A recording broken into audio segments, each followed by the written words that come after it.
Thank you. And before we begin, I just have a few notes to announce about conducting virtual meetings. The meeting must comply with the requirements of the Open Meetings Act. Accordingly, the public may view the meeting via a link provided in the advertised agenda. Please ensure your video is streaming and that you can be seen throughout the duration of the meeting. For any items that do require a vote, and there will be two, a roll call will be necessary to record the vote of each board member. The member should state your name, pause, and then state, "I vote yes," or "I vote no." Please silence or turn off other electronic devices that may cause disruption to your sound feed. The Teachers Advisory Council is designed to improve the educational landscape of Kentucky by providing Kentucky's Commissioner of Education with direct input from Kentucky's classrooms. Bridging the gap between policy and practice, the TAC was created to advise the Commissioner on educational priorities so that Kentucky students are well prepared for any career they choose. The ultimate goal is effective teaching in every school, every classroom, every day.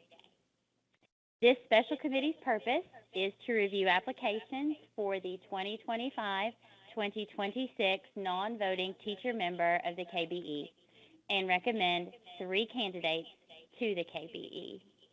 And now I will turn the second agenda item, the roll call, over to Glypta Sands. Thank you, Melanie. Melanie Callahan. Present. Carla Lawson. Here. And Kristen Morgan. Present. Chair Callahan, you have a quorum. Selection of 3 candidates for the non-voting teacher member of the Kentucky Board of Education will begin with a review of the criteria for selecting the candidates for the non-voting teacher member of the Kentucky Board of Education. Can everyone still hear me? Good.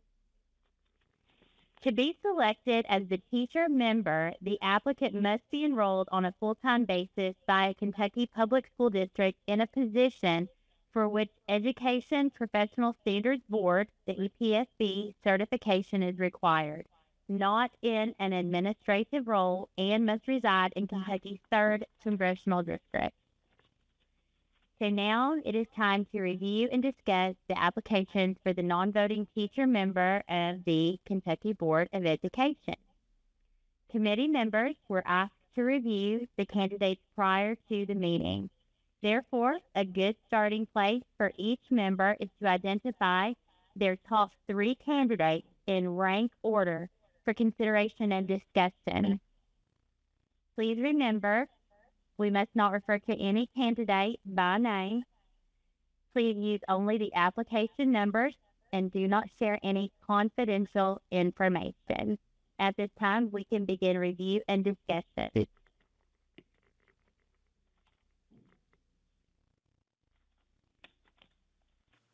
I don't care to start if that's okay. That's fantastic. Okay, this is Kristen Morgan. And after I looked through the rubric, and I keep looking over because I've got it all printed out. I'm old school. I have to have it all on paper. I went through and scored each of them. And for me, I had my top was applicant 3.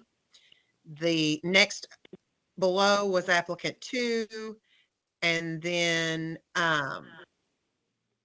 let's see. I think it was a tie after that. So here's what I would like to do. And if you all don't mind, I'm just kind of show you what I did. I have myself, I have Kristen, and then Carla, okay? And so my candidates I scored this way with my top 3 circled. And this may be backwards, first of all. But what we can do is, if we want to have discussion this way, we'll go through each candidate number, and you can tell me if you tallied up that rubric, what their score was, and then we can just do some math. Okay, that's fine too. All right, that might be easier. And that way we're not really saying anything confidential. So, sure. Kristen, number one, what was the score that you gave candidate number one? For leadership or total? Total. Okay, I have a question about that. Okay. Where we have the part 2A narrative content and the part 2B mechanics, Yes. did you give them a large total score or did you give them a 2, 3, or a 4? Did you just kind of? I continued on with the 1, 2, the 3, and the 4 for each Okay. portion. Yeah. Okay, and I then can give you that. tally score. Yeah. No, that's fine. And I can come back to you if you need to math. I'm good. Okay, let's go. Okay, so for applicant 1, part 1, right? Yeah. Well, no, Okay, the whole. So for all parts, so Sure. for leadership combined with part 2A, combined with part 2B. Oh, you want a whole total number. Total score. Okay, so Total. let me do that. Just come back to me.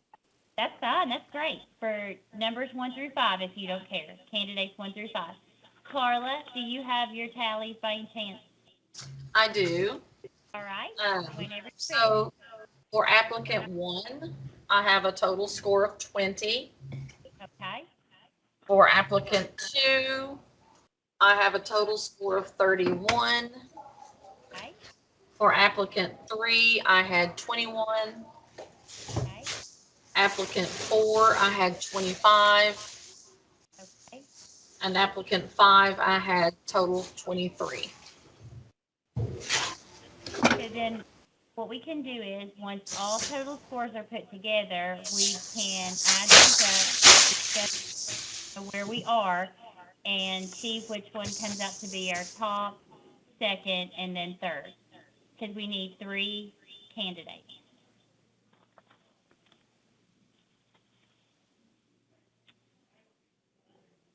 And again, I apologize for my mic. I hope you all can hear me.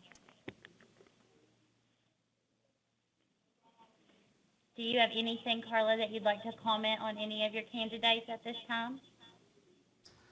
I was pretty impressed by all of them. Sorry. Worry. I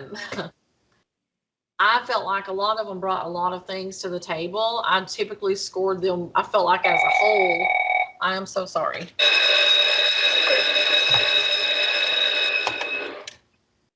As a whole, I scored them with a lot, but I felt like they brought a lot to the table. We had several that were the Go Teach Kentucky ambassadors.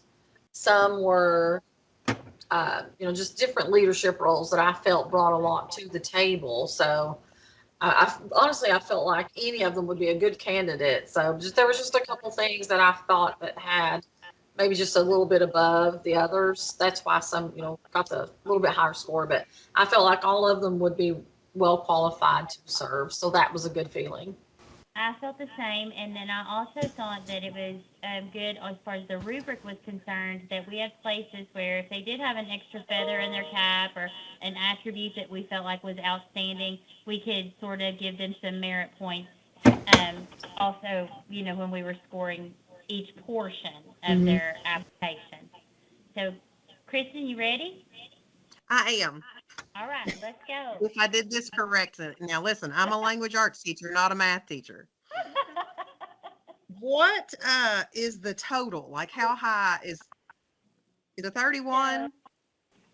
The score is based upon, and again, there's so much flexibility in it, but on part 1, your top score would be a 4, and then on part Right. 2, your top scores would be, if you gave all 4s there, that would be 16, that would be a 24, and then another be 28 would be your top score, I think, and then your bonus points.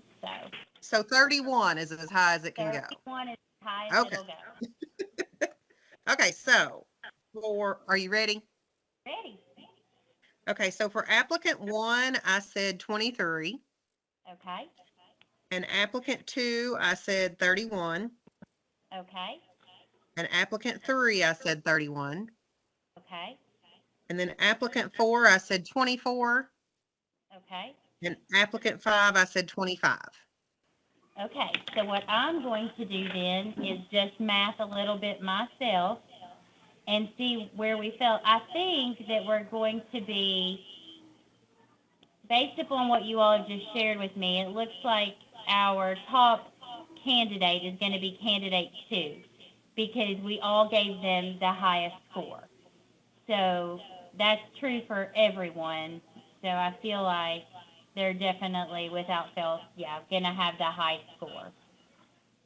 So full disclosure on mine, for mine, it was a 24, a 28, a 23, a 20, and a 21 across the board. That way we know what everyone had. So candidate 1 then is going to be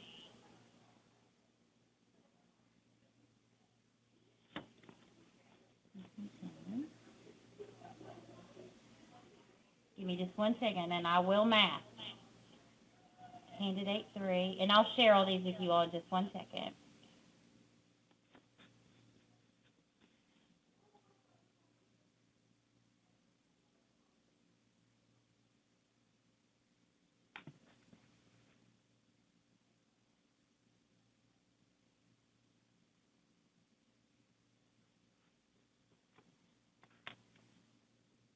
All right, so we do have a tie between candidates 4 and 5 for the top score. So the way that this worked out was candidate 1 had a total score of 67, candidate 2 had a total score of 90. So regardless, candidate number 2 is going to be our first ranked candidate. Is that okay with everyone? Candidate 2? All right. Our second is going to be candidate number 3 with a score of 75. Are both of you okay with that? That's candidate number 3 with a score of 75. So now we have a tiebreaker, and that's going to be between candidates 4 and 5.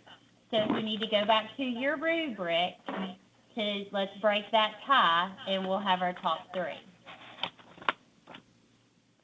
And they're all good, so it does make it. I had, for mine, on my numbers, I had applicant 5 had 25 for me and applicant 4 had 24. So Yes, applicant 4 had 24 and applicant 5 had 25 for you.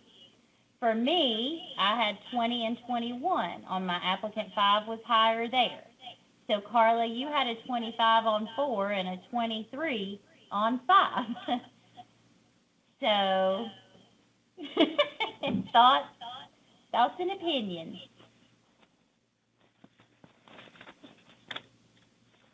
And again, we'll keep everything confidential, of course. For me, some notes that I had on candidate 5, I know that they did have leadership experience. I thought that their narrative was strong. They had a perfect score for me as far as narrative, candidate 5. And then I gave them 3 bonus points for additional compelling elements of their application. So anything that stood out to either of you, or we want to argue candidate 4? Candidate 4 was also very strong.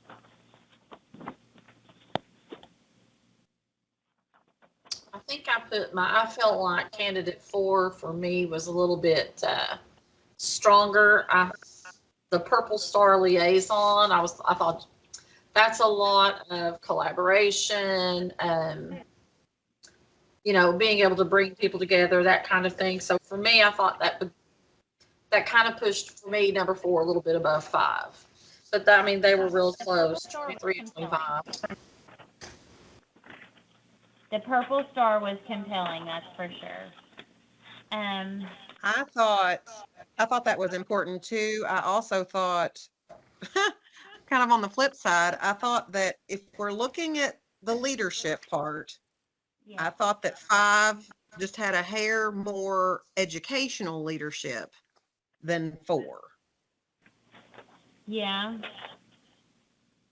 that's true. I noticed that candidate 5, they did have leadership. I think 4 was the one that was the vice chair of their site-based decision-making council, Hmm. and maybe had something to do with union leadership as well. Right. But that was kind of it. So, Well, and when it says for number 5 skills, it said adept at designing professional development and training and um, managing things. I just felt like number 5 had more of an educational leadership. But like I said, I mean, it was so close between the two of them. well, it's a It tie. was. It's literally a tie. So that's why it makes it difficult. If we break it down mathematically and we just want to look at the difference in numbers, I'm saying if we do this numerically, there is a 2-point difference, a differential between Carla's candidates 4 and 5. She gave 25 to 4 and 23 to 5. There is a 1-point difference in Kristen's. She gave a 24 to 4 and a 25 to 5. And then if we look at mine, there's a 1-point difference. I gave 4 a 20 and 5 a 21. So I guess it's tough. Mathematically, it's very square there, so we may need to look at other factors. Thoughts and opinions. Anybody want to advocate really, really passionately for somebody? You're welcome to. It is a If tough not, call. if not, we can, go to, okay, 2 people have 5 in place and 1 person has 4 in place, and we can do it that way. So, That's fair. And I don't feel like either one would be, we're not in a lose-lose, we're in a win-win. absolutely. And So, again, remember, this is our top 3. This is our third, which yeah. obviously is a great place to be if you want to pursue this as an end. But if we want to go in that direction and say 5 has 2 votes and 4 has 1, then we'll go ahead and do it that way, if that's okay with you all. Carla, Yeah. I want you to be at peace. It won't keep me up tonight. It'll be okay. Okay. It's Friday, so I don't want it to. I don't have any desire to ruin your weekend. No, it's fine. All right. So we'll put candidate 5 then as our third. All right.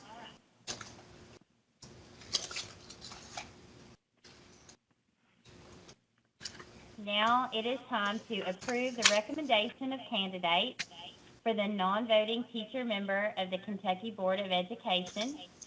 Our top candidates have been determined, so a vote will be necessary to submit the 3 candidates to the Kentucky Board of Education for consideration and identification of the final recommended teacher. So based on these candidates' outstanding applications, I would ask this committee to entertain a motion to approve candidates, and I'm going to insert their numbers now in rank order. Candidate 2 in first ranking, candidate 3 in second ranking, and candidate 5 in third ranking as the 3 finalists for the 2025-2026 non-voting teacher member of the Kentucky Board of Education. Is there a motion to approve candidates 2, 3, and 5 as the finalists? I make a motion that we accept that. The motion is made by Carla Lawson. Is there a second? I second that. Dr. Kristen Morgan has made that second. And now I'll turn it over to Glyptis Ann. Melanie Callahan. Vote of yes, Melanie Callahan. Carla Lawson. Yes. And Kristen Morgan. Yes. The motion passes. At this time, I do need a motion to adjourn the meeting. I'll make a motion to adjourn our meeting. Thank you, Dr. Morgan. I'll second that motion. So moved. And now roll call vote. Melanie Callahan, I vote yes to adjourn. Carla Lawson, I vote yes to adjourn. and Kristen Morgan. I vote yes to adjourn. Motion passes. Thank you. Well, thank you Thank all you very all. much. I appreciate it. Have a great weekend. Thank you, Glitter Thank Santa. You you. too. Thank you, Bye. everyone. Bye.